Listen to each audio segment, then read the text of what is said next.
Hello and welcome to Untwisted Threads. This is Drop Safran. This 100% Egyptian cotton yarn features 46 colors. The colorway that we chose is 59 Red Clay. This 50-gram skein with 160 meters or 175 yards works up as a fingering weight yarn.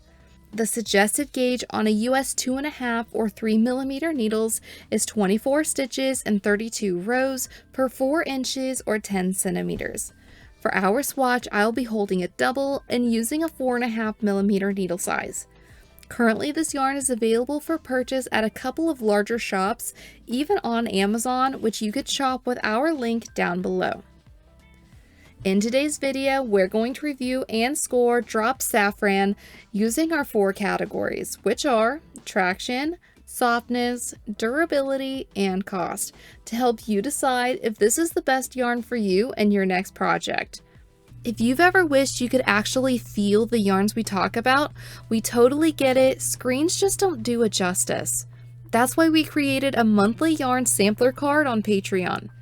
Every month, we send out 6 mini yarn samples so you can explore new textures, fibers, and brands from home. And the best part, your first month is totally free, so you can try it out and see if it helps you discover what you really love to knit with. The link is in the description if you'd like to check it out. Let's get started. For traction, we give it a score of 4 out of 5. This very loosely spun 5-ply yarn had some medium amount of grip on my nickel-plated needles. Although it was a little dry on my hands, it did have a decent glide and didn't split, which was great. Because it is 100% Egyptian cotton, it didn't have any bounce or give, but that is to be expected. Unfortunately, I wasn't a massive fan of its stitch definition though. For softness, we give it a score of 4.1 out of 5.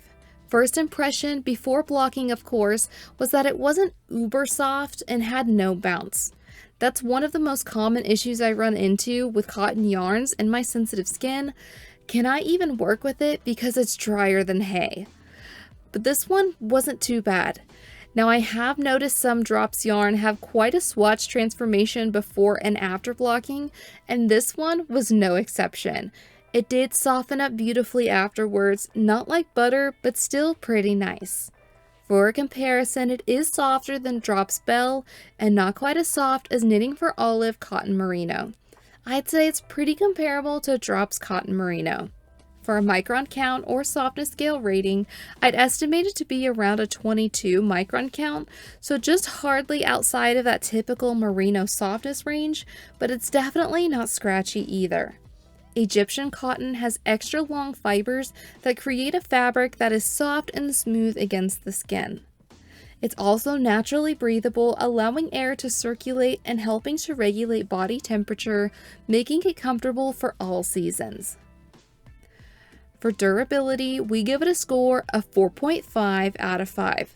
Yes, cotton is generally considered a durable yarn, though its durability can vary depending on factors like the type of cotton, the way it's spun, and the care it receives. Now, lower quality cotton can pill due to its short staple length.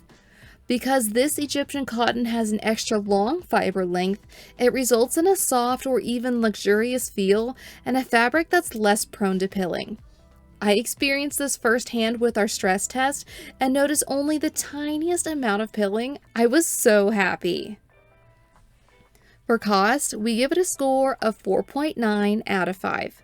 For being a 50-gram skein, you can expect to pay less than $2 US per skein. That breaks down to about 1 cent per yard, meaning a size medium sweater quantity would cost approximately $27. Overall, we give Drop Safran a score of 4.375 out of 5. I've got to give it to Drops. It has been difficult finding a soft cotton yarn that I can and would work with again. Despite its stitch definition, I still would consider working with this one again due to its softness, color selection, and I really just can't beat the price. Have you used Drop Safran yarn before? What yarn would you like for us to do a review on next? We would love to hear your thoughts and recommendations in the comments below. And if you enjoyed today's review, please give it a like, subscribe to our channel, and we'll see you next time.